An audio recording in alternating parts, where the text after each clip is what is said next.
Welcome to Language During Mealtime. Certified speech-language pathologist and children's book author Becca Eisenberg brings you creative professionals from the language learning and children's education field. With these ideas, parents can help their children with special needs improve language and reading abilities. Hi, my name is Becca Eisenberg. Welcome to my podcast, Language During Mealtime, episode number 11. Today, I will be interviewing Susan Love, Philadelphia teacher and children's book author. When Susan Love was new to teaching, she was a little depressed by her classroom. The kids were uninspired and the parents seemed uninterested. She was sure the year would be a failure. When she took a trip to the Caribbean, it helped guide her to feel refreshed and helped her decide to turn the classroom into an island of learning. This encouraged her students, many of whom had island backgrounds, to write stories. To her surprise, the children wrote island stories about her, and suddenly she decided to create her own Miss Love Island story, incorporating the kids' creative ideas and wanting to share with the rest of the world. In her book, Miss Love's Mystical Island Adventure, Sabrina, Arthur, and Lucy find themselves on a secluded island where they solve mysteries to save a magical orchid that shields the earth, repairing its ozone layer. As a hurricane approaches, it threatens to destroy the bloom. The children of Miss Love race against time to discover clues to find and fix the sacred crystal, the island's power source. So I just encourage everybody, I don't want to forget to mention to go to Susan's website at misslovesmysticalisland.com, which has tons of information. I've been on there at least 3 or 4 times, and you have so many videos and so much interesting information, not only about Susan, but also about the illustrator and her story behind writing this book. So welcome, Susan. Thank you so much for having me, Becca. Good morning. So the first thing I wanted to ask you is I wanted to know about your career as a teacher and the story behind the creation of your book, Miss Love's Mystical Island Adventure. Well, you pretty much summarized it pretty well in your introduction when you spoke about my students not being too interested in learning. I started out in North Philadelphia, a high crime neighborhood, drug infested, children just feeling like there's no hope. I could really feel as though I felt their energy, and it was like they felt trapped. They just couldn't see a horizon beyond their neighborhood. And that makes it very challenging for a teacher to show them a bigger world when you feel like you're trapped in a bubble. And I could relate to it in a lot of ways. I felt like I was trapped in a bubble as a foster child growing up. You just don't feel like you can get out. So I had to find ways to go beyond the tools the district was giving me, which was limited. The district didn't offer me much back then. This is going back several years. And even the teaching materials were limited. And we were expected to get them all excited about learning, bring them to reading level, meet all the expectations the district had with minimal resources in front of us. And then on top of it, the environment they were living in was not inspiring for them. And then in addition to that, some parents, completely uninvolved in their lives. So it was pretty much, like you used the word, a failure, a recipe for failure. And a teacher has 2 choices at that point. You either quit your job or move on to something that you feel you will be successful at, or you have to find another way to be successful. And truthfully, I could not find answers in the school.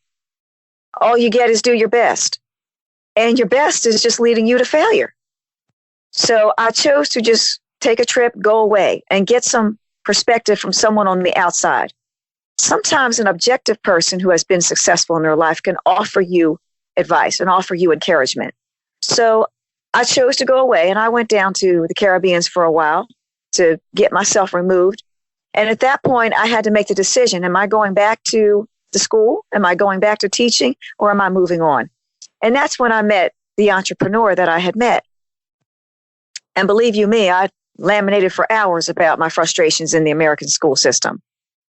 And I think that it really turned for me when she said to me, you escape this every day. You go away from that school, and the children don't have that. So perhaps you need to create an escape for them. Create the escape for them to remove themselves from the crime, from the drugs, from the fear that they live in every day. And that made me stop and think, well, how do I do that? And that's when I came up with the concept of taking them to a place. And I looked around me when she said that, and I thought, well, wow, wouldn't it be great if they could come here? And that thought led to, okay, how can I take a place, create an environment that will connect with their cultures? And a lot of my children are Hispanic. They came from Puerto Rico.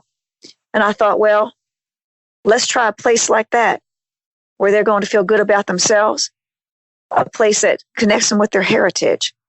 So I turned the classroom into a paradise. It is just absolutely beautiful. I'm sure you saw it on the website. You saw some pictures from the classroom. Mm-hmm. So that became Miss Love's Island of Learning. And when they came to school that fall, it was unbelievable the way they reacted to that. And I think it just made them feel good, not because it was a beautiful place, but because they identified with it. And it made them feel good about themselves. And I think that's where the learning starts. They were feeling bad about themselves. They felt put down a lot because they were from North Philadelphia. They felt bad about themselves because their test scores were low. So they're feeling labeled and not expected to achieve by the surrounding schools and other parts of the city that were doing well. The media does a good job of putting down the schools that don't do well. So it was a turning point for them because it was a place that they were coming to that reminded them of where they came from, and they felt good about that. So with that place inspiring them to feel a certain way, that's when I was able to say, well, listen, you are capable. When you come to this classroom, you're going to identify with who you are, where you come from. And now with an education that I can give you, where you can go within your culture. It's fine to be Hispanic. There's nothing wrong with that. You should be proud of who you are and where you come from. But with the education, you need that for you to grow within your own culture. So once I had them on board with that, they were ecstatic. And the year took off like nothing like I've ever seen before. Nothing like I've ever seen before. Open house, I had more parents than I had ever had in all the years. Administration was very supportive. And all the children wanted to do was come to the classroom and read all the books that I had from all the different islands. And then when we would get to the writing workshop, they would write about the stories that they had read. When they got to the inventive writing part of the lessons, they would start making up their own stories, their own island stories. And they always had me as a character. And they started writing these Miss Love Island stories, Miss Love's Paradise. And I didn't mind it so much. I don't like people talking. I don't like being the center of attention. I don't like to be some superstar. I didn't care for that. But what I did like about their stories was that I was always a humble character. And that was so important to me. And they would write stories about how I was lonely and how I made friends. They would write stories about how I started out with nothing and then how I built up the island and made it into something. That was important. That was okay with me as long as I played a humble role in their stories. And their stories had such magical ideas. They had this magical geode going on. It's an amazing concept. By the end of the year, I had a collection of these island stories they wrote. And I thought that they were definitely worth taking a closer look at and developing a plot of my own, because I certainly did not want to take their plots. That's not fair. But I would take their conceptual ideas and rework them into something that could be published on another level. Now, the characters in the book, I actually developed them from the characters in my classroom, their personalities. And that worked out really well. And some of the children were foster children. And that was important to me because I felt like a failure growing up. Foster children do feel like failures. It's as simple as that. There's no other way to put it. They feel like failures. And it's a tragedy because they're not. So the children, I had 4 of them. I had 4 children in my classroom who were foster children. And they wouldn't stop writing. And just like me as a foster child, I wouldn't stop writing. That's how I developed my love for writing. I would always write a happy story when I felt sad. So these 4 particular children, I developed their characters. I changed their names, of course, to protect their identities. But I used their personalities in the story. That little brainy one, the artist, then the other little girl, Lucy, who had this gift of intuition. They all came from the children in the classroom. And then their ideas, these different, like my little Lucy, I changed her name, of course. I changed her name to Lucy. She would always write about these cave drawings in her books. She just loved that. And it came from her Indian heritage. Her father was Indian, always had drawings going on. Well, as you saw my book and you get on the website, that whole scene in the cave with that hieroglyphic drawing just worked out like an unbelievable magic. I just can't believe, it's just so incredible that a little 8-year-old is drawing these little pictures in her little cave in her book, and then to see it come live in this level has just absolutely blown me away. I'm just so grateful for it. And it just goes to show you, you have to put the time and energy into your teaching as an inner city teacher, or you will get absolutely nothing. You have to go beyond what the district asks you to do. And you have to find ways to personally connect with the students. That's the only way it's going to happen. So to answer your question, that's how it all started. And that's where it all ended. And I'm just absolutely elated by it. Yeah, that's fantastic. I mean, I can't agree more, because like we were talking before, I used to work I've been working in schools for 20 years, and I used to work in inner city schools, and definitely with your comment about going above and beyond. I mean, I continue to go above and beyond, because I just feel like there's so many different ways to connect with the kids. And I just loved your story about thinking outside the box and connecting with the students in a different way. And one of the other questions I had, so you're saying the kids were 8 years old. So that was what, they were in 2nd grade? Is that what you're teaching? Yes. Okay. So what did you do? I'm just curious about the kids who had trouble writing. So I know that there were kids that were able to sit and write the stories, but how about the other children who were a little bit more delayed and they had trouble with, let's say, sentence structure or creating a story? Was it that they were more creating pictures, or they were expressing their ideas verbally? So I'm just curious, as a teacher, how did you get those thoughts out from those children who had delays? Well, that all comes down to small group instruction. And when I would meet with them at, say, guided reading and guided writing, I would really pull on their oral skills and ask them a lot of questions.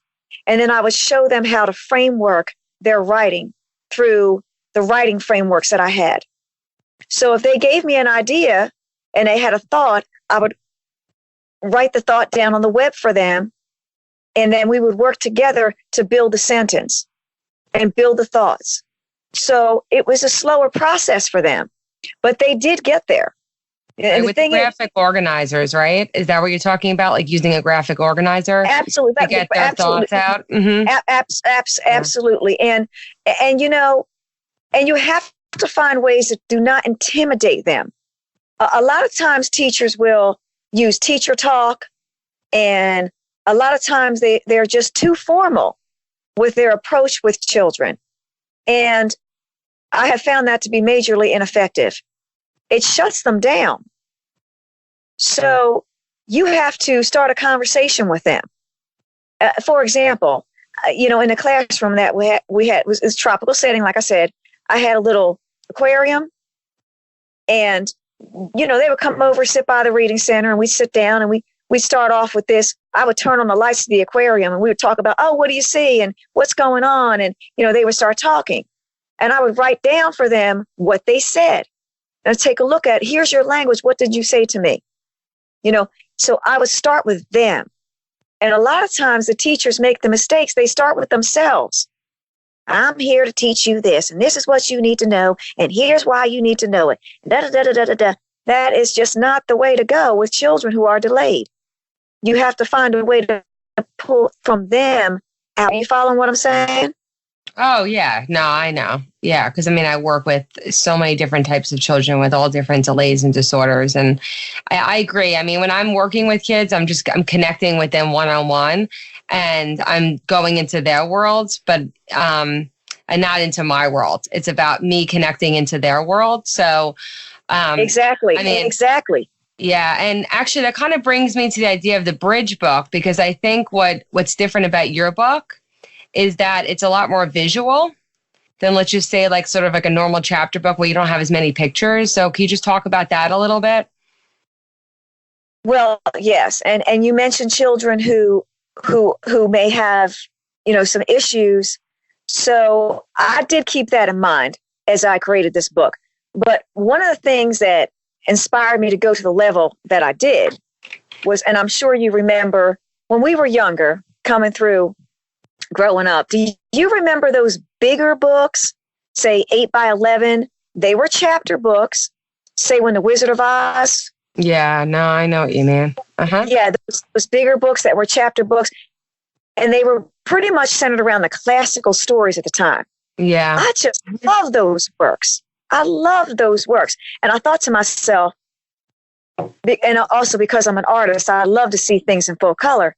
I would love to tell my story from the classical style and a chapter book because I wanted a story to be, I didn't want a 10-page story. I wanted it to be so involved, a full plot, full character development, lots of detail. I'm hoping someday this book I think this book would make a wonderful animated film. That's something I would like to see happen in the future. So bringing this all together, I definitely wanted the fuller size classical book. I wanted it to be a chapter book. Now, how do you combine that? That's a challenge. So my thinking there was, okay, let's take this book and turn it into a combined piece of work. This is an excellent book for children who, and let's not use negative language and say, oh, they're not ready for a chapter book.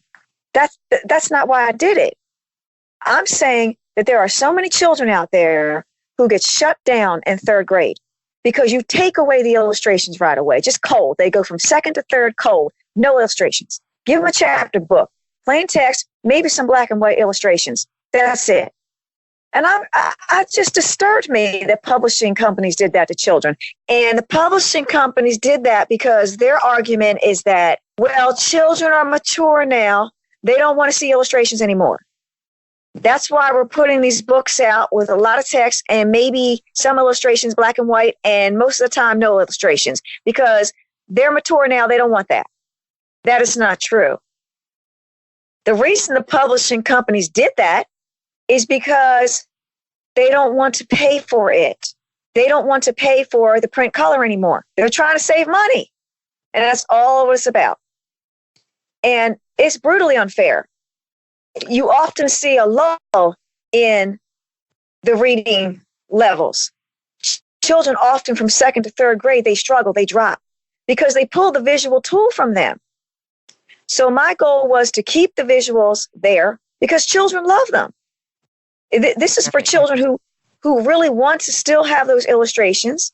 It does provide visual aid for the children who may need it, and they still will enjoy a chapter book. So the bridge books are so important. Children do want them. When I put this book in front of 4th and 5th graders, even 6th graders, they loved it. It's not true that children don't want illustrations at 3rd and 4th grade. That is just an absolute false statement. Yeah, no, I agree. I agree with you.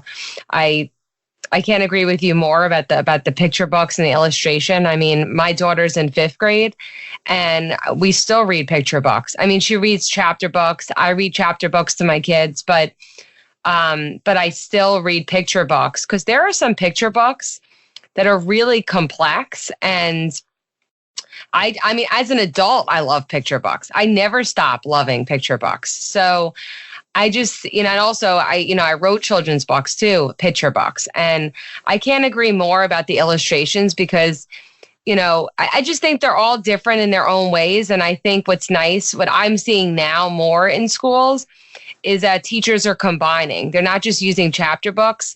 They're using graphic novels. They're using, books with more pictures or making more visuals because, you really need a combination of different text to teach kids because everyone learns in different ways. Some kids are visual learners. Some kids are audio learners. And we all learn in different ways. And so I found being a visual learner, sorry, I just love the pictures. It just brings the whole book to life, I think. And so but I agree. I think third grade is really tough for kids with reading because if you have any sort of reading delay, you have any sort of like reading disability, it does jump from pictures to no pictures. And that's really hard. And the other thing too, is that, we need to be creative in how we combine different reading materials that we could read chapter books. Right. But I love your idea about the bridge book because I couldn't agree more about adding the illustrations, making it visual and, I don't know. I find like your illustrations too are really interesting. So I was also wondering, because I know that you work with an illustrator, but did any of the children inspire your illustrations at all? Oh, absolutely. If you go on the website, take a look at some of the book covers they did. Yeah, I mean, it's just amazing. The one rainforest illustration, I showed that to the illustrator. I said, take a look at that. And then the one illustration of me was just hilarious. I just thought that one little Miss Loves Paradise, and she's got me standing there holding that basket. She just made me look so humble. And I said to my illustrator, that's the personality I want from my character if I'm there. Absolutely. The children created this book. We just took it to a level where I had to create a story that was my own based off of their conceptual ideas so that I was not stealing from them, which is completely wrong. So, yeah, I mean, listen, without the children during that year of my teaching, this book wouldn't be here. And I just want to reiterate when you were talking about the illustrations, what's amazing about an illustration is that not only does it help you understand the story, it inspires the mind, the intellect, your cognitive processes to happen. When you see a picture, a photograph of anything that's connected to a story, you begin to think on different levels. One thought will take you to another, will take you to another, will take you to another. It's a climbing that will not happen without the illustration. And, when you're reading text alone, you're reading the text and maybe some thoughts will come to you as you're reading the text. You might be able to read between the lines and some other thoughts may come to you, but your mind will explode. Your thinking process will just go off the charts when you have illustrations on a level that's in this book, because you can almost imagine a whole different scene. Okay, you can almost read that book and those illustrations will inspire a whole different, if I was there, I'd love to see this happen, because you get a whole new idea looking at the illustrations. So the publishing industry did not do children any justice by what they did. They are not helping children to expand the mind by what they did. So it's important to me, and I'm just absolutely elated that I found a publishing company, Book Baby, who was willing to take it on because they completely agree with my point of view in this matter, that we need to help children continue to learn, not shut them down. And what is the best way? So what is the best way for parents who are listening to read this book to their child? Do you think that it's better to be read over time or chapter by chapter or partner reading? Yeah, absolutely. I mean, it also depends on, this book is, anywhere from if the second grader is a strong reader, yes, but I would recommend third through fifth, possibly even sixth. And it's tough because I get adults who love this book, who actually read it on their own. But my recommendation there was, if it's a parent with their child, do a picture read first. Open up the book and let them just talk about everything they're seeing visually. Make a lot of predictions. Look at these characters. What do you think their personality is like? just do a picture walk. What do you think is happening? And talk about it. And I definitely recommend chapter by chapter each night together. But definitely the illustrations first.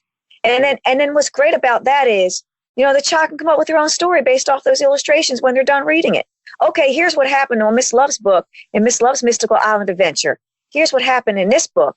Now, based off these illustrations, I'm writing my own chapter book. Children, and even it doesn't even have to be a chapter book. They can write their own little mini books from it.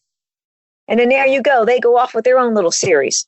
So that's what bridge books allow a child to do. And then from there, with their own little writings, their parents can help them work with their writing.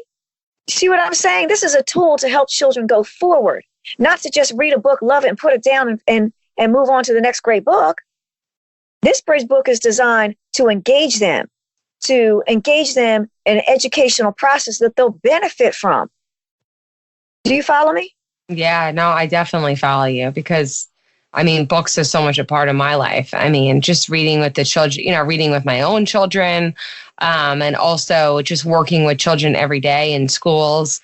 It's just, I love your perspective, and I love how you took, you worked with the kids in your class and you create these characters, and it's just really, really interesting. That's what I love about podcasts, actually, and talking to the author, because it's when you read a book and it's, you really get the idea. I read your story, I went to your website, but talking to you brings it to a whole other level. And I think anyone who's listening is going to really appreciate the story even more after listening to you talk, because it's really inspiring. And I can't even imagine what it's like for the kids, because I know what it's like working in classrooms. I know what it's like working in schools. I understand the challenges because I've worked in a lot of different schools where limited resources, challenging situations at home, different difficulties. And also, I work with a lot of kids with any sort of like language and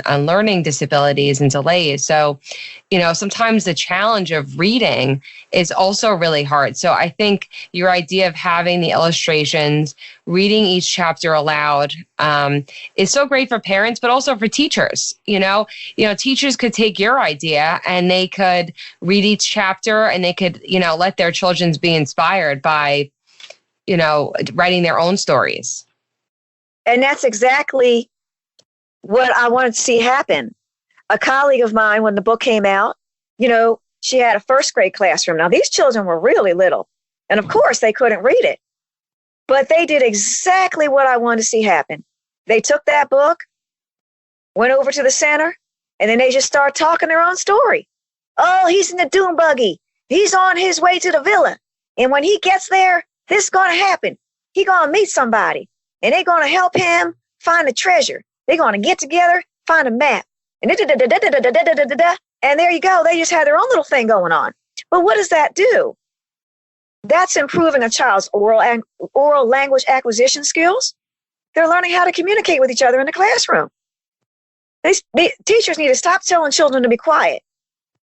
That is not helping them. You need to provide them with these opportunities to express themselves appropriately. And that's one of the ways it happens. And, when the teacher came back to me and told me what happened, I just felt like, I didn't just write a book. I'm putting something out there that helps them grow, helps their minds develop. So that's what I want to see happen.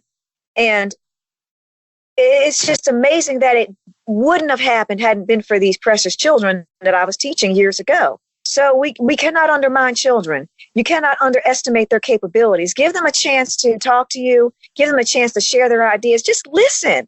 Stop talking to them. Just listen. And when they open up to you, they're going to inspire you to be a better teacher. They'll inspire you to go find a new way. So, and to think it all happened in the city of Philadelphia, and we have been beat down so many times, it's just terrible.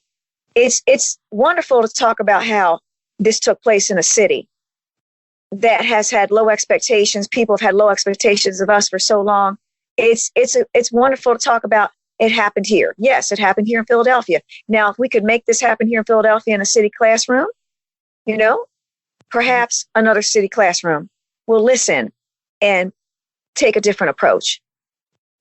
Yeah. And I love your idea also when I always talk about just the children I work with, because I work with children who are nonverbal or minimally verbal, or they have trouble communicating. And, what I always talk about just in my other podcasts and on my blog is that, people just assume that that their cognition is at a certain level because they can't communicate. And what I always say to people, and what the kids surprise me, I mean, not even surprise me because I expect it when I work with them every single day, is that if you believe in them, they will show you.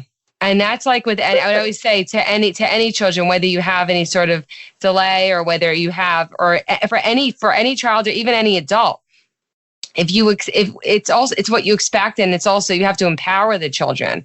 You have to have confidence in them. And that's what I tell them every day, is that I know you could do this.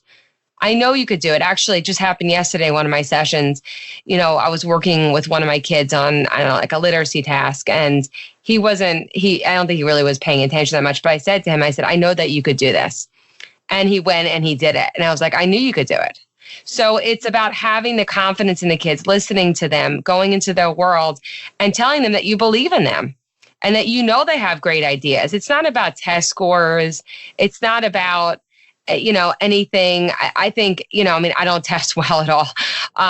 So it's about what you believe in them and empowering them. And I think that for the kids that you worked with, empowering them to write their own stories and maybe be their own author, they could do whatever they want in their life. If they believe in themselves, then they could do whatever they want. So it's just wonderful. So, I really appreciate you being here today and talking about it, because I think it's not only important for parents, but it's also important for teachers, what you're talking about, because the children spend so long in the classroom every day. And it means so much for them to have a teacher that believes in them. Because for any child, if you have a teacher that doesn't believe in them, they're not going to show their best, and they're not going to feel confident, and they're going to feel bad about themselves, and they're not going to show their best work because they feel the teacher doesn't expect it from them.